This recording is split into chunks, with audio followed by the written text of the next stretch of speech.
It's about 2 generations, which is enough to get back fairly far in the records, as long as the records are available. Such as something, if you're looking for your, you can even use it to kind of see where you need to start, how much information you already know about 2 generations back from you. So it'll just kind of give you a foundation to build on. Okay, so first we're going to start with, at the very beginning, we're going to plant the seed, and that seed is you. Your tree is going to start with you, your information, your birth date, marriage date if you're married, things like that. That's what you're going to want. So after that, if you can do your spouse to start building your tree. If you have children, adding your children. You're going to want your parents' information, names, birth dates, even things like where they went to high school. A lot of yearbooks are now available online, so you can find, you know, your mom and dad's high school graduation photo.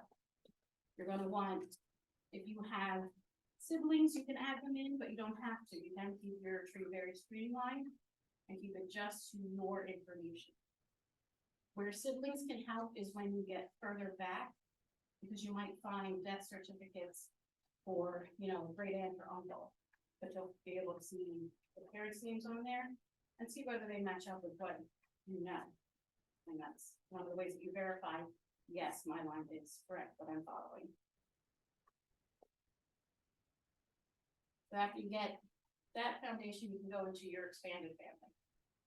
So you have your grandparents, aunts and uncles, your first cousins, their children, then you go into your great grandparents, your great aunts and uncles, and you just keep going back as you build your tree.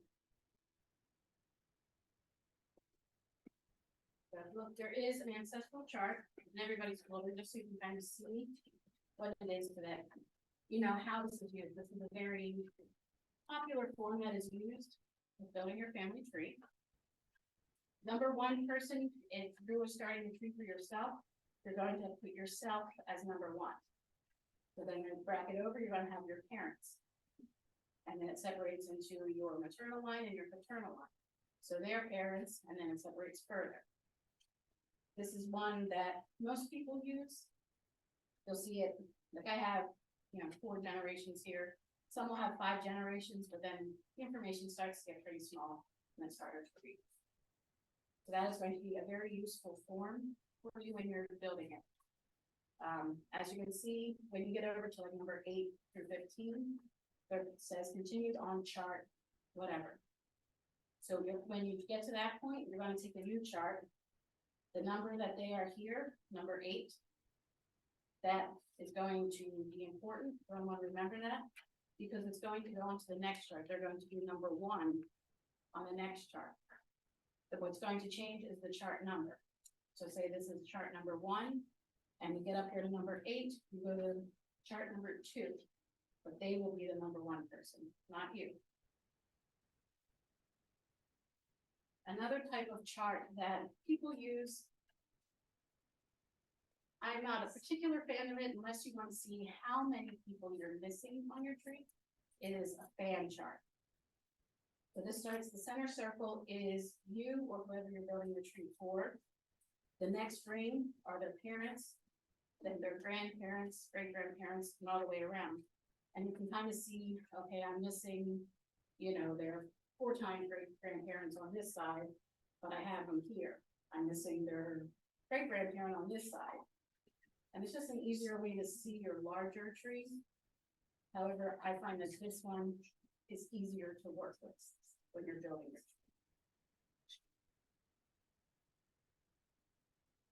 To give you an idea of how many people you should have in just your tree, you have 2 parents, 4 grandparents, and it just builds exponentially. So if you look in your folder, you have how many ancestors do I have? You can kind of see how many people came together to make you. And on the bottom of that, it also gives kind of the formula they use. So if you get back further to like, you know, 16 generations, you can see how many people you should have to have a complete tree.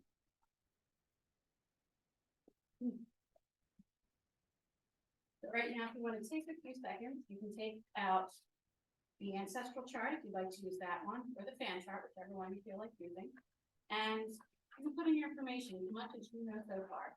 So start with yourself as number one, and then build out from there.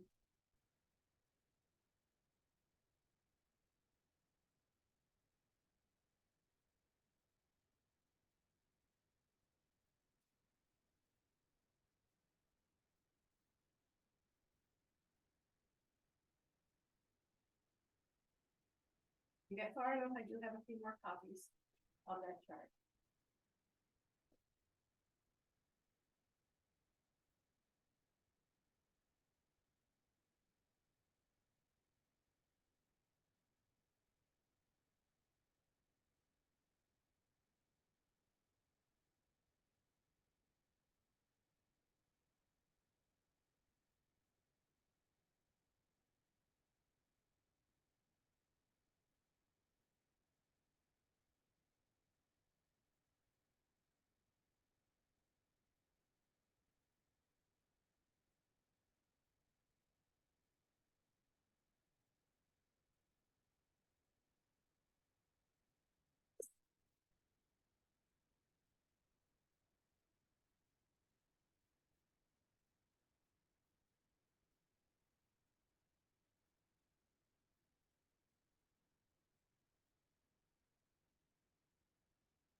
Take a minute.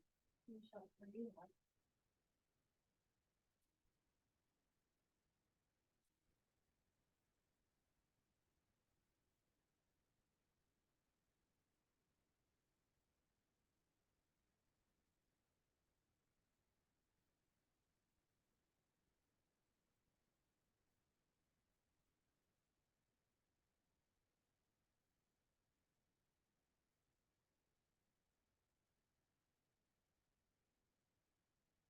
Generations were, is everybody able to kind of remember off the top of their head?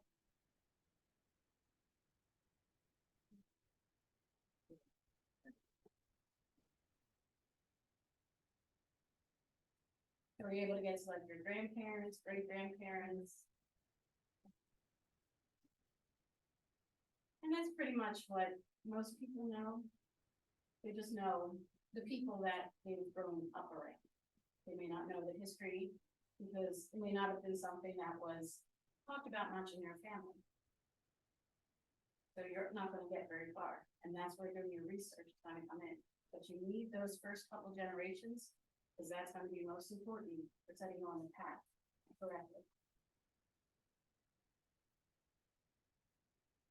Okay, so now we're going to talk about the records that you're going to want to look for that are going to be most important for finding your ancestors and proving that they are actually your ancestors.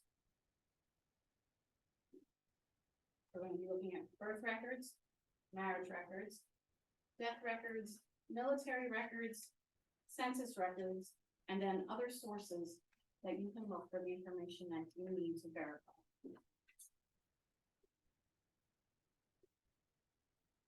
So I'm focusing just on Pennsylvania with the records because each state kind of has their own rules.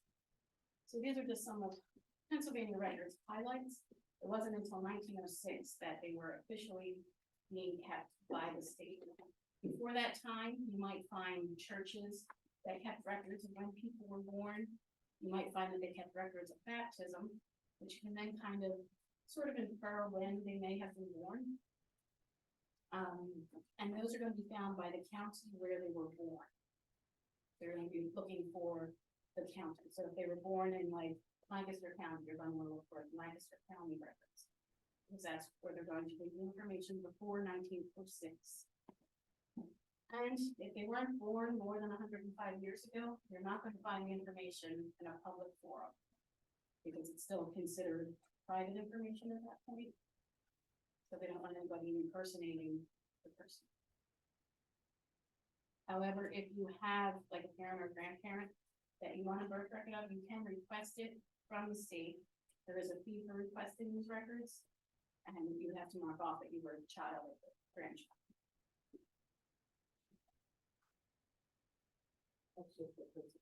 Yeah, this is just for Pennsylvania.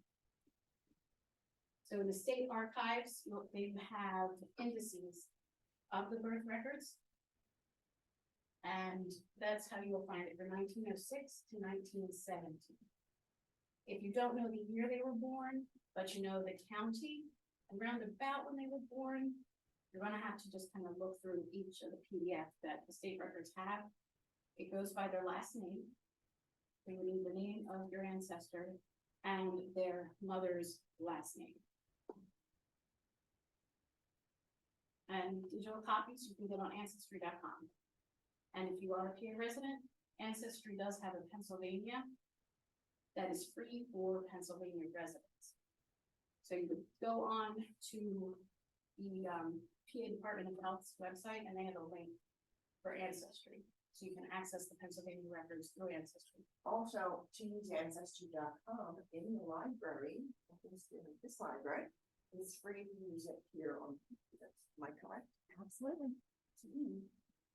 And then using those, you want to make sure that if you're not going to sign up for an account on Ancestry, you can do a free account.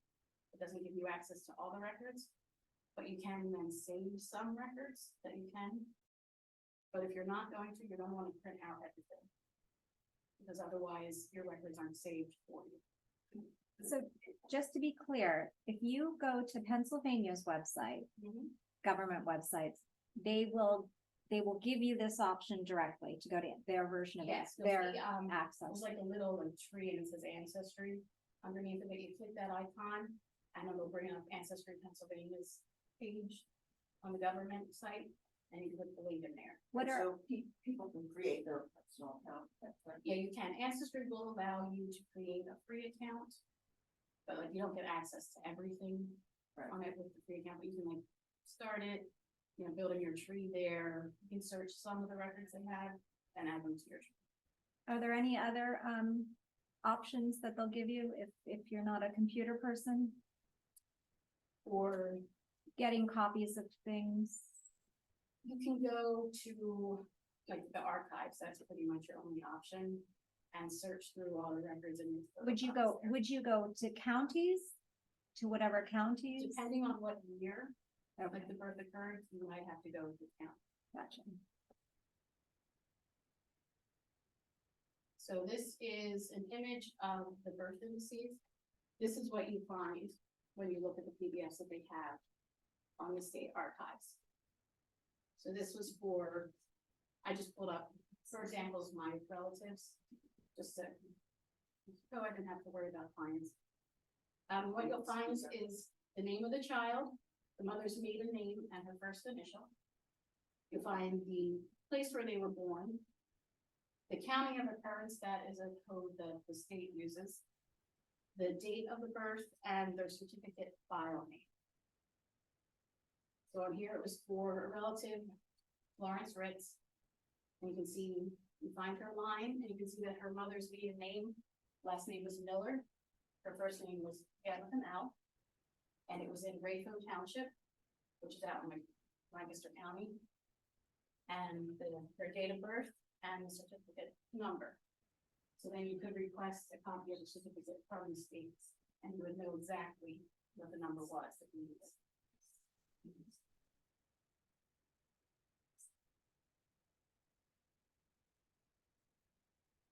This is another type of record that you can find online.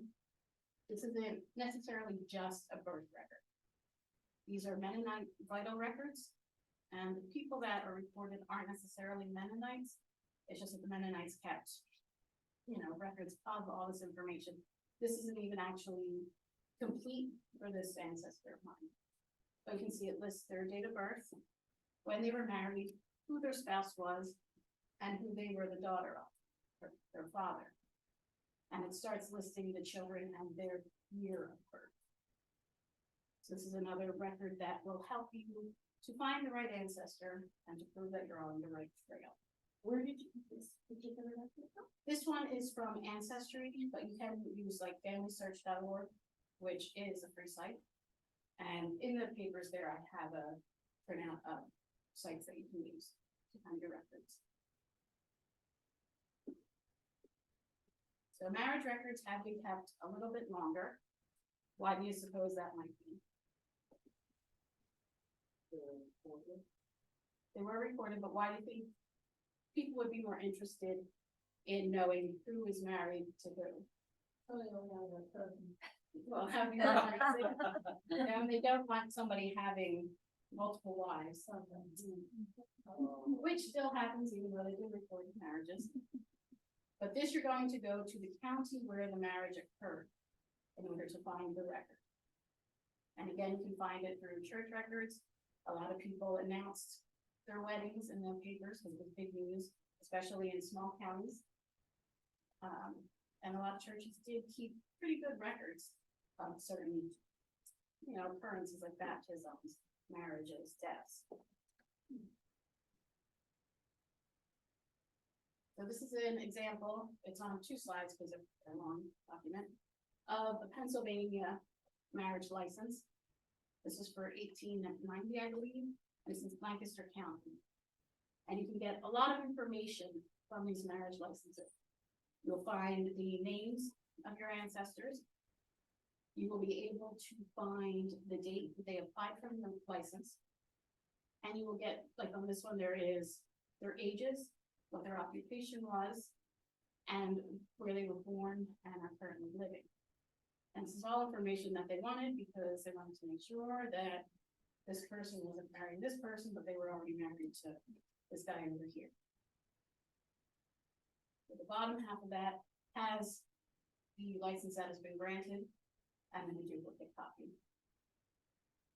So those things are pretty much just the shortened form of what is higher.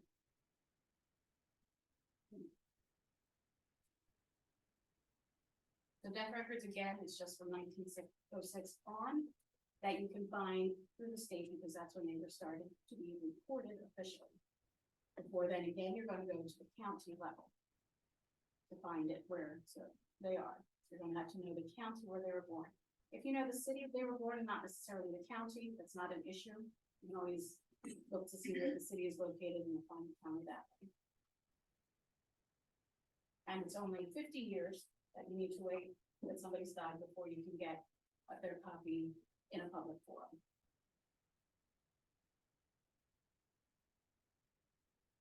The state archives, 1906 to 1972 is when they have the death records. So it's a longer period than the birth records.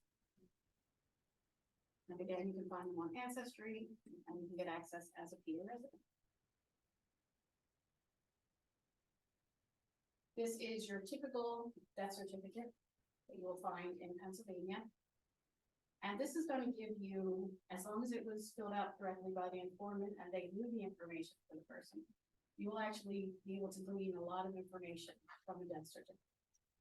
You will get the person's name, where they died, because it'll either list the hospital where they died, or if they died at home or another location, it'll say that they died. You will get their date of birth, their date of death. You'll get whether they were married or not. You'll be able to get their sex and their race, how old they were, what their occupation was. And you also get the name of their spouse, their mother's maiden name, and their father's name. You can also, if you are interested, you'll be able to find out how they died. If you're trying to do ancestry, to kind of get a background of your health and what issues might be happening in your family. Another bit of information on some records, not all of them, you'll be able to find the cemetery where they were buried, because it will list which cemetery they were taken to, and it will list the funeral company that took care of their burial. But if the informant didn't know enough information, some of these are going to be blank. So they may not have known what the mother's name was. Maybe they only knew the father's name. Or they didn't know exactly when they were born, but they knew how old they were. So you can do the math and find out what year they were born. This is what the death indices look like that the state archives have. Very similar to the birth indices. So you can find the name. The number is the certificate of death number. You'll find the place where they died and the date. These are organized by year, so you don't have the full date on there. You have to know the year that they died in order to be able to find it. But they are listed alphabetically, so if you have to go through each one, you can just look for a last name. So this is like 1942 alphabetical order, then the date. Yeah.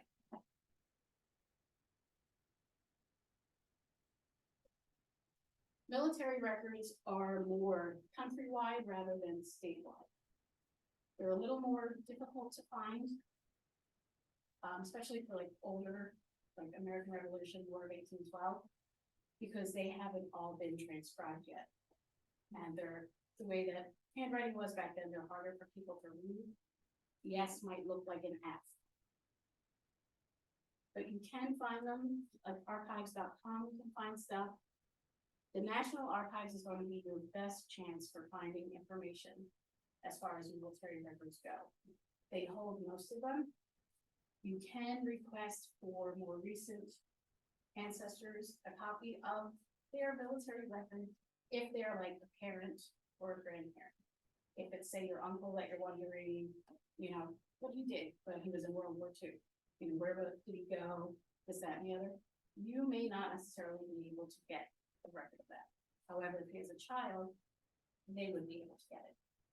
It does take a little while to get the record, and you might get one that kind of has some stuff redacted, but it'll give you a general overview of what their military record was. You can find some things online, and you're just going to want to search for them. Ancestry, again, has a lot, but if you don't feel like paying, you can try foldfree.com. They are strictly military records through all of the different wars. And you can search by war, you can search by branch. So this is a copy of someone's supposed American Revolution service. It listed the colonel and the major. This relative had trouble remembering stuff. He likely had dementia because the story changed. He had to go to court to prove, because he was trying to get the pensions that those that fought in the American Revolution got. He served, though, as a drum boy. So he was only about 14 when he was doing his service, and 73 when he was trying to get the pension. So his story isn't likely to match up to what they have. And some of the things they might not even have an official record of. This is actually for Maryland, but this is another way that you'll find American Revolution ancestors listed. It'll be by their battalion that they fought in, or by the colonel that was in charge of their branch. And it's really just finding the name. They aren't always done by county. So you might have to look through all of Pennsylvania's American Revolution records just to find your ancestors. This is an example of the Civil War registration. This is counties and then their names and their ages. That's the most important information you'll get from this record. Up at the top, they'll give you, where they were drafted in, what battalion they were in. You can find these online.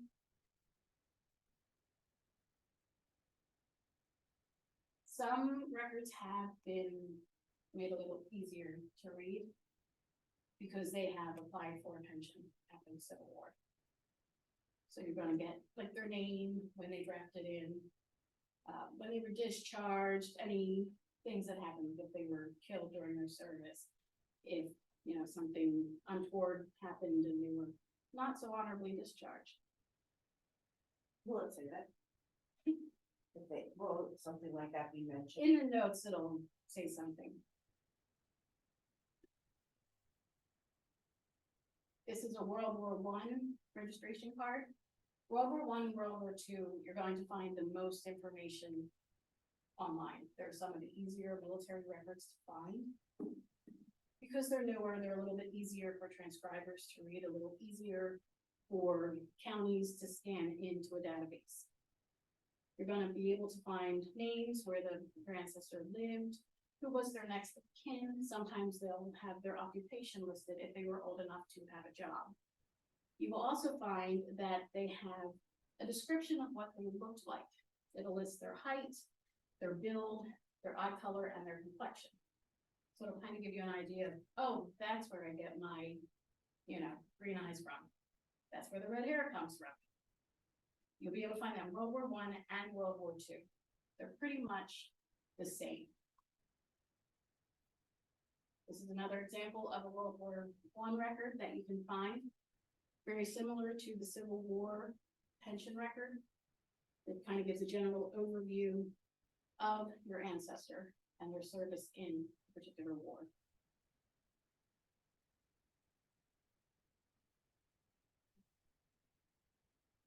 This is World War II. As you can see, very similar to World War I's information. It's going to be the same type of information you can find. This is going to help you verify their information, because you'll have your name, the date of birth. The next of kin could be a spouse, a parent, a sibling.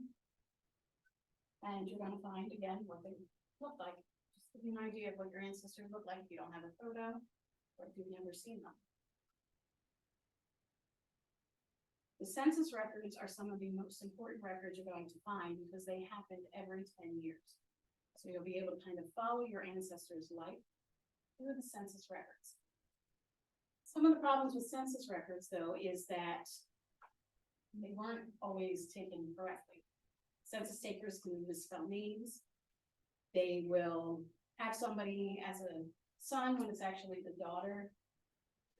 And when they're transcribed then by people reading through them, they may not necessarily translate the name correctly.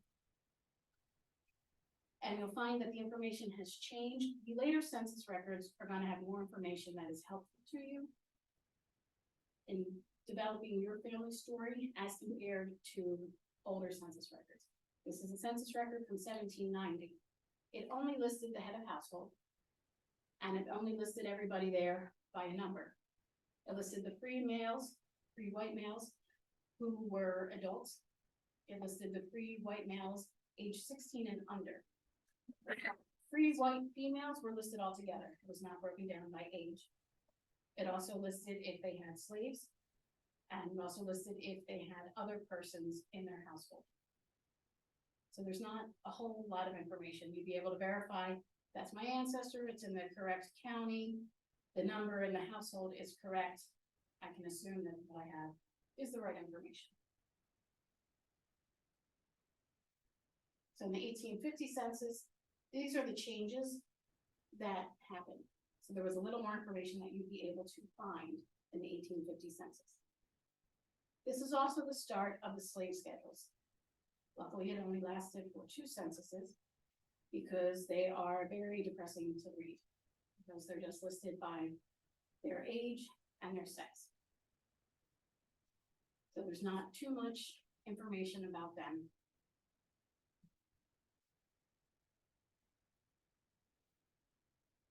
The 1870 census, everybody was on one census record. The Civil War had ended, so there was no need for a slave schedule. So everybody is on the same census. And these are the changes that you can find here. One thing that's good about the 1870 census, you can see if your ancestor that is listed as the head of household was the first generation over, or if their parents were the first generation over. This is also going to give you the month of birth. A lot of times in the earlier census, it'll just tell you how old they are or what year they were born. And that's it.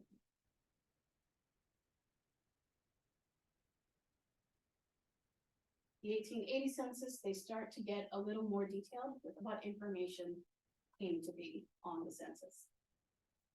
This is when you're going to want to start paying more attention to the census because you're going to get a whole lot more information that's going to help lead you in the right way.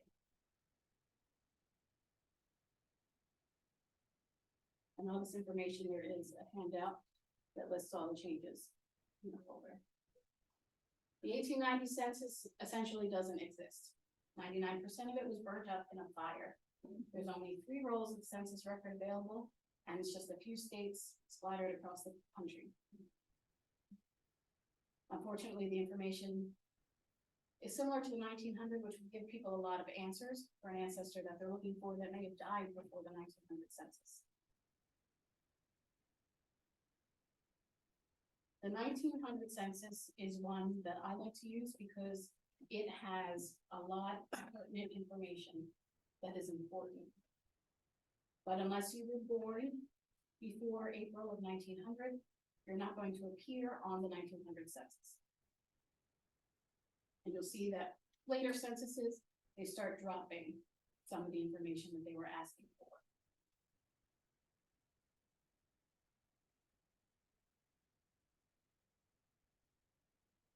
This is more changes that they had for the 1900 census. This is also when they started doing separate schedules for institutions. So if you had an ancestor that was hospitalized at the time of the census, you're going to want to look for a hospital record for them. The 1940s, when the next changes happened, this is when they started adding the supplemental questions in. Unfortunately, it was only for 2 people on each sheet. So the only information you get is very basic information for everybody else. If one of your ancestors was lucky enough to be one of these supplemental questions, you're going to get a whole lot more information about them.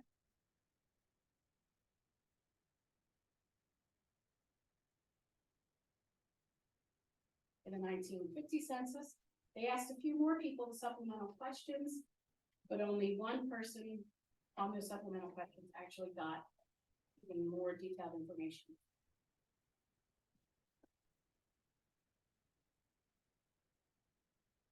In 1960 census, you will be able to find and available to the public in April of 2032. Every 72 years, a census is released. So the census we just did in 2020, it's not going to be available until 2092. Wow. So how would one access that? If you want your record, you can request your record. You cannot request anybody else's record. Even a parent?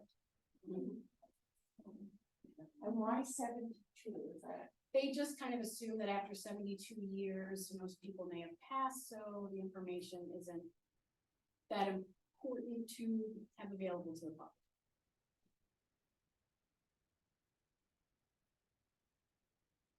These are just some tips if you're going to be using the census records. You know that names may be misspelled.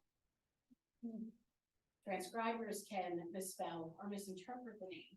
So if you're searching online and you're like, I know that's my ancestor, but that's not the correct name, put in the correction so that other people that may be looking for that same person are able to find them easier. Sometimes households will get merged because the census taker didn't delineate the households enough. So you're going to find, oh, well, that's my ancestors, but I don't know who those other people are living with them. If you are unable to find an ancestor, that's when it gets tedious. You're going to have to go to the county where they lived and essentially go through each census record for that county. The easiest way to do this is to take the last census you were able to find them and search starting at that city and that county.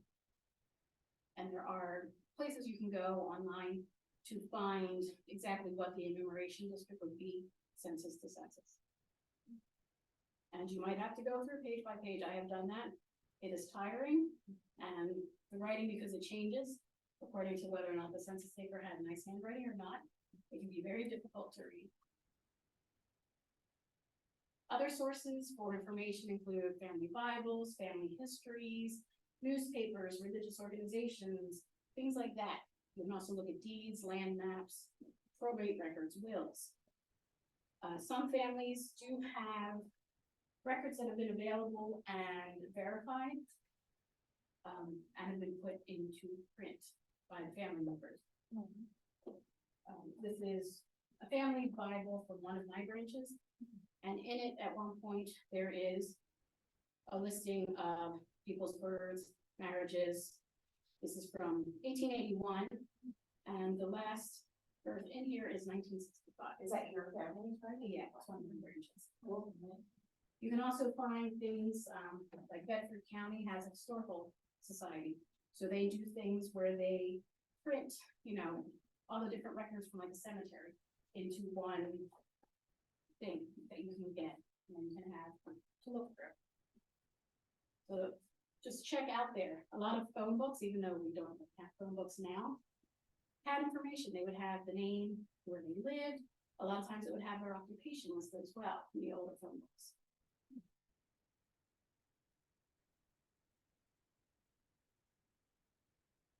These are just some tips for growing your tree. There's always new records being added online. So you're gonna wanna keep checking on a regular basis. Always follow the paper trail. Don't rely on somebody else's tree. You don't know that their information is correct. The paper trail is the only thing that is going to prove that your ancestor is connected to you. Have paper copies of everything. Because you might have it up online, on cloud. Cloud goes down, all your information that you spent so long looking for is gone. Always have a paper copy. I try to keep paper copies. I have an external hard drive that'll save my digital files on, and digital files are also on the cloud. So I have 3 locations. In case one goes down, I can check the other one and then I have my paper copies. Work out a plan. Maybe you only want to start with one branch. So focus on that branch for a little while till you come to a brick wall and you can't find any information on that ancestor. Then go to another branch, then another branch, and eventually you'll see that your tree fills up. And take breaks from researching your tree. You don't have to keep at it day after day after day after day. Do a little bit, take a little break, let it settle down, then go and search again. You'll find that in taking the breaks, some new records may pop up. Talk to your older family members while you can to find out more about their story, about what they remember about their family that they grew up around. That's going to be some of the most important information you can find, because you're not going to find this on a record anywhere.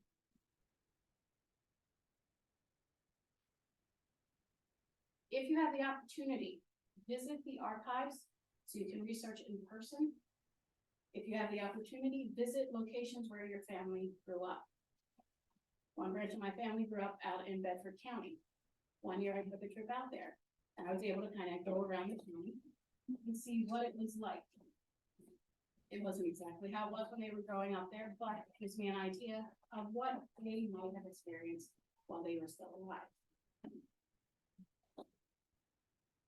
Don't forget to update your tree with new information. When you have new babies born, when somebody gets married, when somebody passes, make sure to update your tree so that you don't put it off and then you remember, oh, I gotta do this on my tree, and you forget, oh wait, when did they get married? Wait, they're divorced now. Or no, they have 3 babies, not 1, and I don't have any of them listed.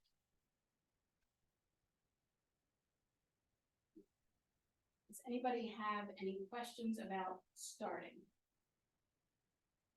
One best part. I just am curious because you have clients that you've done research for.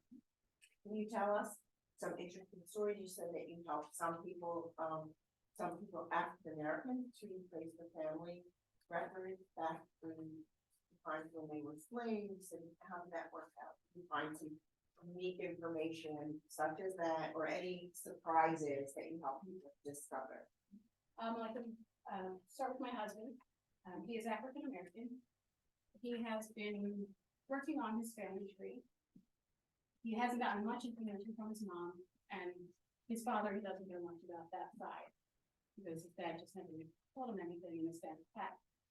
We were able to follow the paper trail back to the 1860 census, which is when the last one is with the slave schedule. They weren't on the slave schedule.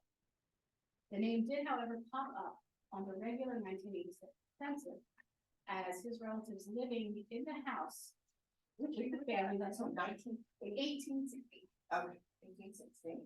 And it turns out, because he also did DNA, which is something I recommend for non-Caucasian clients, because unfortunately, unless you're a Caucasian, you're not gonna have as many records available to you. The DNA though helps to find your ancestors correctly. Through his DNA test, he was able to match up to the white line in his family. And it turns out that the family that his African-American ancestors were living with in 1860 was actually the father of his however many times great grandfather. So the mother and his great grandfather were living in the household with the father. Whether or not the rest of the family knew that they were actually related, I don't know. But it isn't common to have them listed on the regular 1860 census. His great grandfather also was marked as being able to read and write, which means that his white ancestor did take responsibility at some point and educated him. How that is, I don't know, because that's not on the census. You're not going to find that information. Another line of his, though, we've only been able to find slave schedules, where it's listed, male or female, and their age. They're very depressing to look through, and you have to go through each plantation owner's records just to find, well, maybe this is them here. You don't know for sure. Did he know where his family lived? Yeah, they were in Crenshaw County, Alabama. I was gonna ask about how, I know you said that Pennsylvania was, where you showed the examples, but our family is not really from Pennsylvania, so. You can just do a general search for like whatever state birth records, and it'll usually pop up on like their state website, which records they might have kept. So then you can go and check there and start from there and go back. And as far as immigration goes, Mhm. so we go back as far as we can, as far as, Ellis Island or whichever. Is it easy to get this type of information abroad as well? The records over in like England, Ireland, Europe are not as widely available as the United States records. A lot of countries over there are just starting to digitize their records. So unless you're planning a trip over to Europe, to where your ancestors lived, you may not be able to see their records unless it has been digitized. So let's say you did your DNA, and you put this stuff report. What do you do with that? What the DNA will show you is if somebody's related to you and about how far back your most common recent ancestor is. So a lot of matches will come back, 5th to 8th cousins, which aren't great matches because it's so far back. The ones you really want are the close relatives or like 3rd, 4th cousins. You have a better chance of finding your most common recent ancestor with those matches than with the 5th or 8th cousins. And the only thing you can do is just kind of go through. If they have their tree available for you to look at, look and see if you notice any last names that also appear in your family tree. And just kind of go through their tree and see where it leads them here. See if anything matches up, location-wise, if it's the same location. And that's about all you can do with those matches that are that far down. Not many people get a whole lot of close matches. It also depends which company you're testing, how big their database is. Are there any companies that you think are the most accurate? The most accurate I find for DNA is Family Tree DNA. However, their database isn't as big as, say, Ancestry. You can, though, upload your ancestry results onto Family Tree DNA. So I always recommend 23andMe. How reliable is that? 23andMe is along the lines of Ancestry. I've tested with all the different companies. You're going to get different results with each company because they all have different testing procedures. They all have different populations that they match up with. They all go back a different amount of generations. You have to remember that these DNA results are not your entire line. They're only like 3, 4, 5 generations back. Ancestry is the most popular, so it's going to have the biggest database for your matches. After that, a lot of people use 23andMe. There's not a whole lot of difference between the two. 23andMe actually started out as a DNA company for your health. So you can find if you have a marker for Alzheimer's, a marker for Crohn's disease, a marker for this, that, or the other. They got into ancestry DNA when it started becoming more popular. So they're good if you want to look at your health record. As far as matching with DNA, not so much for ancestry. I always recommend that people test with Ancestry because it has a large amount of people that have tested there. Then you can upload it onto Family Tree DNA, which is going to give you a bigger picture of what your DNA is telling you as far as populations you match. After that, you're going to want to use genmatch.com, which is a free service. You upload your results. They have a fairly large database to match with, but they have a lot of different chromosome painting that you can do. So you can get into some of your deeper ancestry on GenMatch. That's what I recommend because that's the cheapest way to do it and get the most results that you can out of your DNA. And after the library will be closing, there. Yeah. We'll reopen tomorrow at 10 a.m. But everybody wants to do the DNA for ancestry right now because it's, oh, what do I have in me? What you have to remember is that this isn't necessarily what you would have. It's the populations that your DNA matches up to. You're still gonna wanna find the paper trail to prove that, yes, I do have indigenous people in me. Yes, I do have Ashkenazi Jew in me. Yes, I do have this, that. That's what the paper trail is gonna show. Are there particular DNA companies, the Ancestry or 23andMe, that have a larger database of like different types of populations? Not necessarily. In the United States, our DNA databases are kind of skewed away from Middle Eastern descent because of terrorism and all that. They don't want people saying that, oh, you match up to the Middle East. So they all kind of use the same populations. You're gonna find a lot of people over here are British, Irish, Scottish, this, that, and the other, because that's where they focus most on. They're starting to expand their databases, but it's a slow process. GenMatch, you can find ones that will match you up to genes that you share on the African continent, genes that you share in the Middle Eastern area. So that's why I always recommend using GenMatch and then going through the different chromosome painters that they have. What about the ancestry, African ancestry? Have you ever heard anybody try that? I have not. There are a lot of newer ones popping up.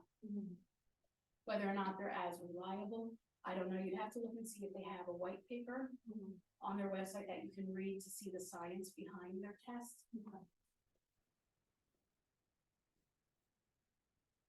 I was just wondering, because I thought maybe if they were, you know, pulling from, African countries, that there are a lot of controversy between what's African and what's Middle Eastern or what's, you know. I mean, most of the things that you'll find on like Ancestry, 23andMe, My Heritage are going to be strictly African continent countries. So you'll find a lot of African Americans matched with Western Africa because that's where most of the slavery come from.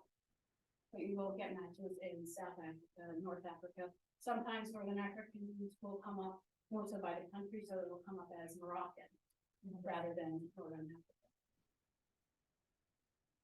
I feel as if most people in this room, I'm gonna assume, are in this for the, wow, this is super cool. Have you ever had anybody ask you to do it for legal reasons? Not yet. That, you really have to rely on what records you can find. Because the paper trail absolutely has to prove, like, somebody's looking to prove that the person that got the estate of my death relative wasn't actually their child. I am actually their whole child, so I should be getting all of it. Right. You actually need to have the records, the birth records, the marriage records, the death records. And it's not just for the person that may have died. You're going to need the records for all their offspring to go with it. That would be a lot of work. When Yeah. they were doing, I think it was the boy in the box, was it? Yes. And they used DNA and that. Yeah, you'll find in the news too, people have issues with Gen Match because that's how they found, you know, the Golden State Killer. And people are like, oh, I don't want my DNA being used by the cops for, you can opt out of it on Gen Match. If you really don't want your DNA being used to find somebody that killed a bunch of people, you can opt out of it. I personally have not opted out because if they can use my DNA to find a killer, use it. You know, I'm sure There must be right. some mystery series that has an episode like that. there was a TV show, I forget what station it was, but had, the leading, woman that does like forensic genealogy using DNA. She teamed up with different cases across the country. I was thinking inheritance, and y'all took it a different direction. Murder. Well, I know somebody that had their DNA, done, and then apparently their relative was implicated in the crime too. So that, Yeah, can it was funny. And then they also found out that the father had more kids, and that was a mess, like the whole thing. Let me tell you about Yeah. my paternal grandfather, biological grandfather, was very much that. My father was adopted, so I didn't know his biological line. For health reasons, I was curious. What did they have? What did they die from? What do I need to know about? So they came up with a match on my family tree, DNA.com. But because I didn't know, all I had was the last name of Miller, out in Lancaster County. Yeah. I didn't know some are related too. So that wasn't great for me. However, there was somebody working on a Miller project, and they reached out to me because I matched one of the person's DNA that he had. So through doing that, I was able to actually start off with one half aunt that I had found using DNA. Well, now, a few years later, there is about 7 half sisters and brothers to my father spread across the United States. So it seems like my paternal great grandfather was just kind of going state to state, you know, having a few babies here, a few babies there. He was his sperm donor. Apparently, Traveling the and house. none of them knew about anybody else. Maybe, I don't know. I had an interesting, adventure trying to find my mother's birth certificate. Because she was born on a farm in Woodbine, New Jersey, and was delivered by a midwife. And you may She sort of thought she knew her birthday. And so one day, my son and I went down to Woodbine, New Jersey, and saw they had the old synagogue in Woodbine that's now a museum of the community in Woodbine. And we said, well, let's see, maybe there's a city hall, maybe we can find my mother's birth certificate. It turned out it was an office in a strip mall, and I said, there's no way, there's no way. So I walked in and I said, do you have birth records? My mom was born here. And she said, oh yeah, right here on this computer, we have 1920 and up. I said, before 1920, my mother was born in either 1909 or 1910, somewhere there. And she opened a drawer and she took out little 4x6 booklets. And she said, here's 1909, here's 1910, here's 1911. Have fun. And honestly, I found my mother. Wow. It was the most amazing thing. And then they let us make copies of it, and now all of my cousins have them. But it was amazing, just amazing. It was signed by the midwife, and then there was a Dr. Jaffe, who was the physician in the area, who was the official person. But I felt like, you know, I found treasure. It was wonderful. This Yeah. is our So I apparently have traced some relatives back to Woodbine, New Jersey. So- Well, you might find them, if they're not, if they're 1920 up, you'll find them on their computer, otherwise you have to look in the drawer. Maybe they put them in special, no, maybe they put them in special binders. That's so funny. I got two sets, one from, ancestry, my husband and I did mine. Sent it in, then I realized, oh no, I sent my saliva in on my husband's. They said, you know, maybe, you know, that Jonathan, why not? Did you do it again?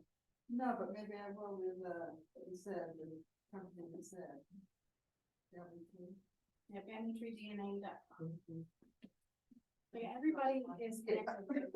At, Upper Darby Sellers Library, where I work, one of my supervisors, she immigrated, her family immigrated back in, the 1700s, the same area that my relatives did.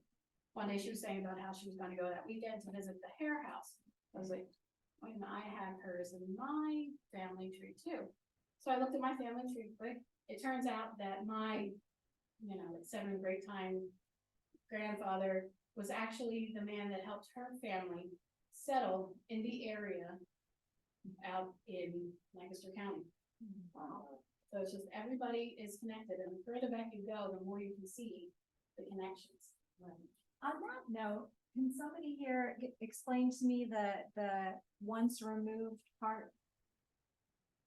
If you're I don't looking, think I've ever understood that. Different generation. I mean, Cousin once removed. I'm gonna call people my second cousin, my third cousin, my fourth, but apparently Same generation, but once removed is a different generation. once removed, So so. my first cousin once removed would be the child of my first cousin. So my first cousin's child is my First cousin once removed. Your First first cousin cousin's was- child. you What? think through that chart. oh, it's In your folders, everybody has. fantastic. Yeah, I never understood. Oh, this is what he'll say,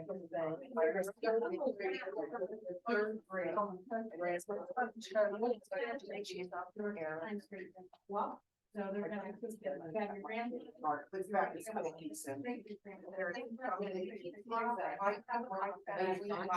I remember in the late nineties, there was a cover of Nats Yeah.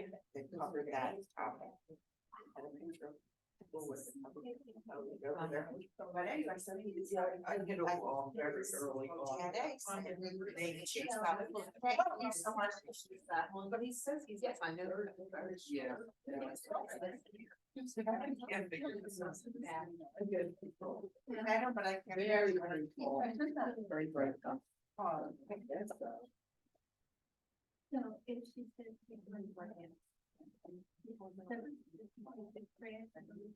Yeah. Are there any other questions about? Yeah.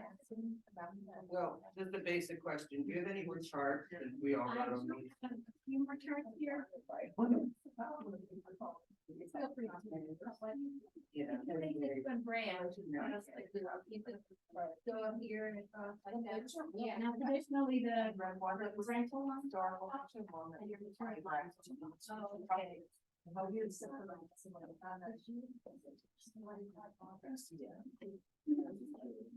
In between morning one time, the city records are on, the second floor of the free library. And I think first time tonight, grandfathers moved around the city. That's pretty fun. It's amazing the records that are out there. You can kind of piece together, get a nice picture of your ancestors.